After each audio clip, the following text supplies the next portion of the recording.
a blessed good morning and welcome to our devotions for Thursday morning. We continue to hold in our hearts all those who are suffering in Israel and Palestine and in other skirmishes around our world. We continue to pray for peace. We continue to pray for openness and understanding, that God's will may in some way be accomplished in the lives of those who are involved in these conflicts, and trusting that a day may come when the world will truly live in peace.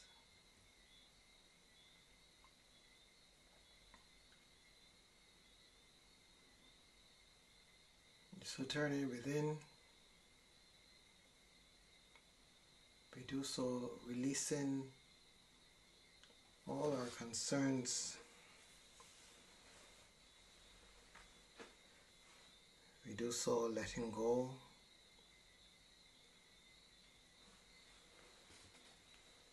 And trying our best to be still in order that we may discern the presence of God.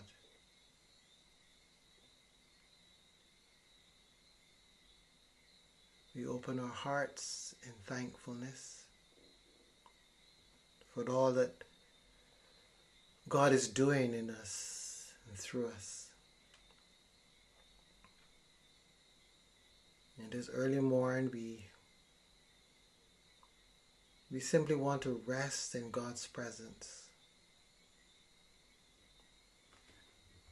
and experience the beauty of God's peace. Just for these moments at least. To remember that stillness, to remember that place within us which is beyond us, but yet includes us.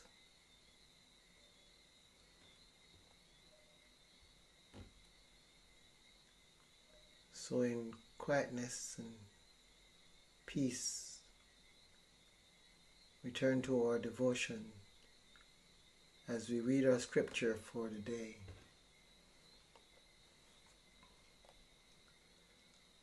While Jesus was saying these things to those gathered, suddenly a leader of the synagogue came in and knelt before him, saying, "My daughter has just died, but come and lay your hand on her and she will live." And Jesus got up and followed him with his disciples. And suddenly a woman who had been suffering from hemorrhages for 12 years came up behind him and touched the fringe of his cloak. For she said to herself, "If I only touch his cloak, I will be made well." Jesus turned and seeing her, he said, "Take heart, daughter. Your faith has made you well." And instantly the woman was made well. When Jesus came to the leader's house and saw the flute players and the crowd making a commotion, he said, "Go away, for the girl is not dead but sleeping." And they laughed at him.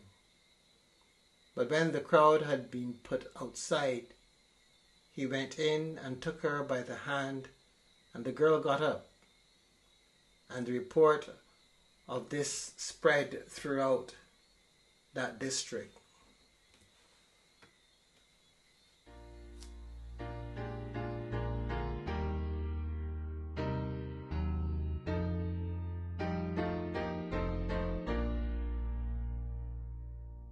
Who can cheer the heart like Jesus? By his presence so divine, true and tender, pure and precious. Oh, how blessed to call him mine.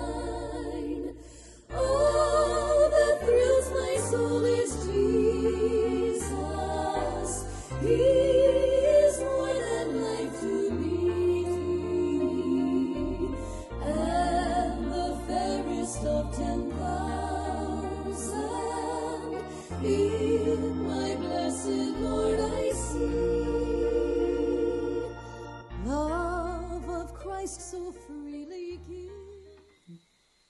This morning, I want us to look at the fourth aspect of this journey of wanting to know Christ. We started on Monday with the idea of setting time aside, being in the presence. And then we moved on to the idea of speaking to, of engaging. And yesterday we spoke of listening, being attentive. And today I want us to look at our final one, acceptance, accepting. When we seek to journey with another, when we have invested ourselves in creating the connection, there is that dimension there of acceptance. But oftentimes we pretend to accept because more often than not we want to change to fix the person and make them into what we would want them to be. This doesn't work. It doesn't work in our external relationships, and it doesn't work in the internal desire to know Christ. But in the internal journey, the area of acceptance really is the idea of accepting who we discover ourselves to be. Because in reality, there's only one self there, and that is the I. And so as we go seeking this relationship to know the Christ, to know the Christed one, part of that is knowing who we are. Because we are little sparks of the divine. When we discover the divine, we discover ourselves. And there is a serious need for acceptance. Because in many ways we are showing up in the way that we need to show up in order to journey this particular incarnation, in order to be able to learn whatever lessons we have come to experience. And so there is that need to accept, to be open to align ourselves and to know that it is well. It is well. Oftentimes in our journey, we have a challenge accepting ourselves. And we allow ourselves to become victims of our own opinions of ourselves. We can be our harshest critics. And we can oftentimes condemn ourselves. But the journey to know Christ is a journey of openness. An openness to the possibilities. This idea of acceptance is really and truly a sense of being open to what is. And in that space of openness, to allow whatever is to be transformed. In the episode in Jesus' ministry that was read earlier, we hear of the woman who had the condition of hemorrhaging. she no doubt would have tried all manner of things. And in this moment, she'd come to a place where she figured there's nothing else I can do. It is what it is. And Jesus shows up. And in that space of openness,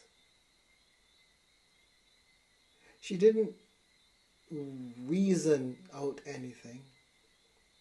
She just had this sense that if I can touch his cloak, I will be healed.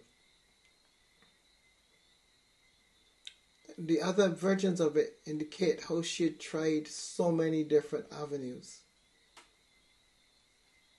But she seemed to have come to a resolve. And in that place of resolution,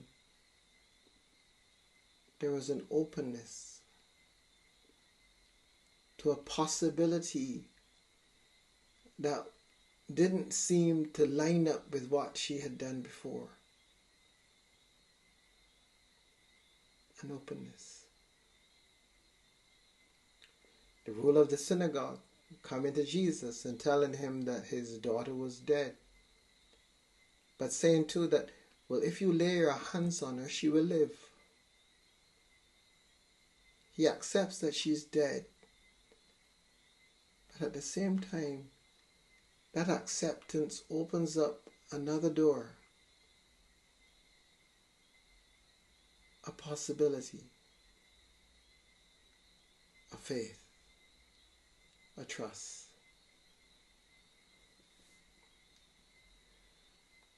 There's a saying that what we resist persists. And oftentimes in life, when we are trying to get beyond something, it just stays there. But if we come to a place of acceptance, and we're no longer fighting with it, somehow something seems to open. And that which was always there becomes visible. Wanting to know Christ. In a sense, it speaks to Christ being other. But in reality, Christ isn't other. Christ is here, within. So when I accept what I am and who I am in my deepest self, not the self that I have come to know, not the self that has gone through all manner of conditions, but when I let go of all my wrestling and all my fighting and all my striving, and I simply rest in the awareness of this self that I am,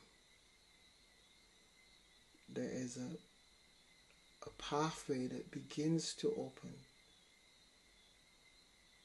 to help us to see more clearly the divine, the Christ itself. So there is the need for us to add to our work that aspect of acceptance. Acceptance of myself as the created one of God, as one that carries that divine spark, that Christ itself within, to accept, to be open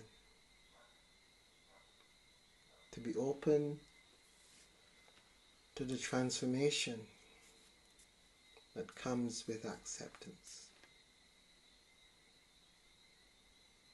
We're not seeking to define Christ.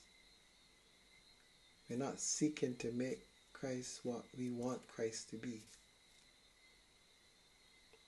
But we're coming in a spirit of acceptance and openness to our own inner self